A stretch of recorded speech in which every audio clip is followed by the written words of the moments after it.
Well, hi there, everyone, and welcome. Today's recipe is for another meal in a jar. This one is for Marry Me Chicken. This is that recipe you've seen probably all over the internet. It's the one that's supposed to be so good that you will get a proposal. But anyway, it's got chicken, a creamy sauce, and sun-dried tomatoes in the sauce.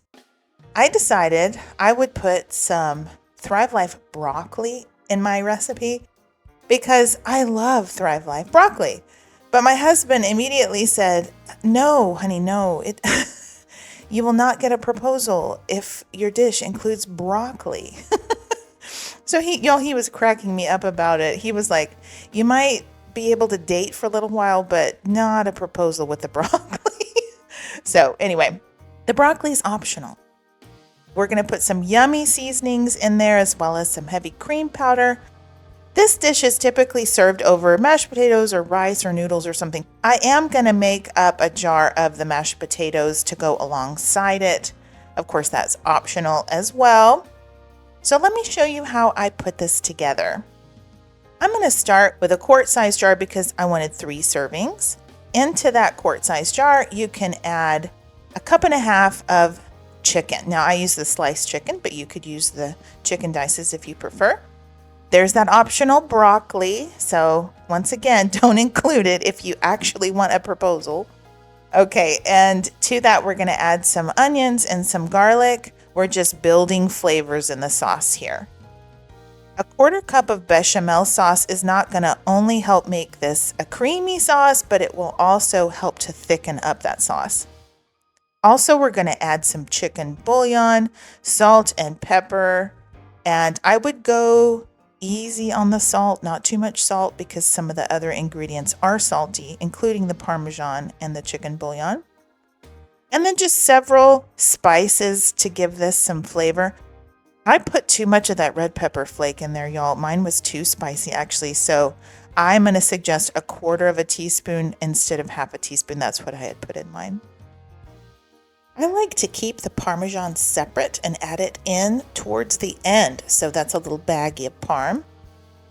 And then a second baggie, I put 1/2 cup of heavy cream powder.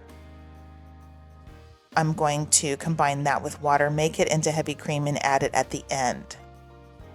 And to your jar, you can add an oxygen absorber.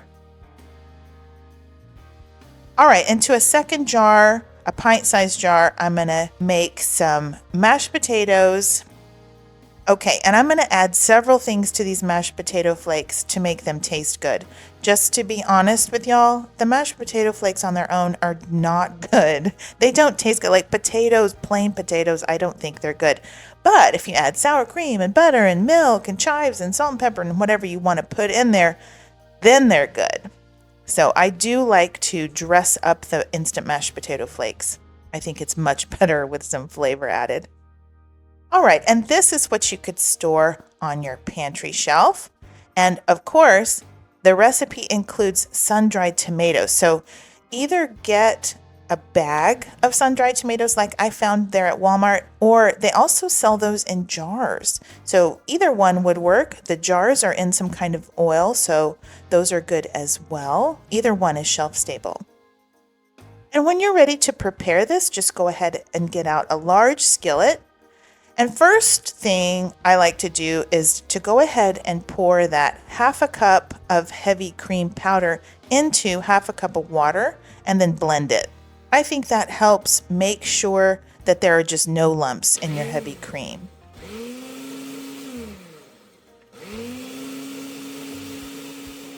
Of course, if you don't have a blender or if you're making this like out on the road or something, you could just mix it in some water. You do not have to blend that. All right, and then into the skillet goes the chicken and 2.5 cups of water, somewhere around 2.5 to 3 cups. I put 3 cups and I thought it was actually too much water and I had to cook it a little bit longer to get some of that water to cook off. So I'm going to say 2.5 cups water is probably plenty. And you'll just want to bring that to a boil. Give it a stir. We're trying to hydrate that chicken, make sure that sauce gets incorporated. And anyway, once it comes to a boil, You'll just reduce the heat probably down to a medium or so, because you do want that boil to continue. You want to cook off a lot of that liquid. Let's make the mashed potatoes. So you'll want to bring 1 3/4 cup of water to a boil. And you might have to go back and forth between the chicken and the potatoes every once in a while. Just give that chicken a stir. All right, and when you have a boil, then you just dump in the contents of your mashed potato jar, give it a stir, and that's it. You take it off the heat, turn off the heat, and that's all there is to it. They are instant mashed potatoes. So you will just stir those up and let it stand for a while, and it will continue to absorb that water and soften up. Give it a taste and add whatever you like to it. If they are too thick, just add some more water. You could add milk, whatever you like. All right, after about 15 minutes or so, I tested my chicken and it was tender, and I thought, okay, it's time to add my sun-dried tomatoes. I added probably about an ounce, maybe an ounce and a half there. And I did chop them up a little bit on a cutting board, but you don't have to. You could just leave them in the strips if you prefer. So stir those in. I like to add it when there's a little bit of liquid still left in there, because mine were from the bag and they didn't have any liquid themselves, so they need to absorb a little bit of liquid and kind of soften up. Now it's time to add the heavy cream. That's just a little bit of foam. That's not a clump of powder or anything. So give that a stir. You just want to heat that through. And that's going to make a really nice cream sauce. All right, now it's time to add the Parmesan cheese. That's 3 tablespoons of Parm. And basically all you have to do is stir it in and melt it, and then that's it. It'll be ready to serve. You can turn off your heat. The carryover heat will melt that Parmesan.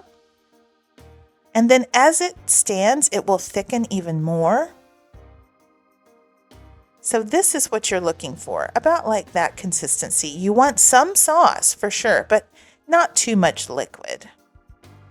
All right, now it's time to plate up. I decided to put those mashed potatoes down as kind of a base for the Marry Me chicken. Now, if those potatoes are too thick, like I said, just add some liquid to them. And here's that Marry Me chicken right there. And look at that gorgeous chicken. I love the chunks of chicken in this one. And they always serve Marry Me chicken with fresh basil on the top. My basil is going gangbusters out on the back porch. I have lots of basil right now, so I had plenty. If you don't have it, don't worry about it. It's still going to be good. I do think it's really pretty and it's quite tasty. Those sun-dried tomatoes, if you've never had those before, they add just a pop of sweetness. It's a very unique flavor, and it's different than just adding regular tomatoes to a dish. It's very different and it's really good. Now, I enjoyed it with the broccoli, but my husband, no, not so much. He says leave out the broccoli. So there you have it, guys. I hope y'all give this one a try. Have y'all made Marry Me chicken before? And did it end in a proposal? Let me know in the comments. Okay, guys, I will include my full recipe and my shopping link in the description box below. Thank y'all so much for watching. I appreciate you. God bless you. And until next time, y'all take care and keep thriving.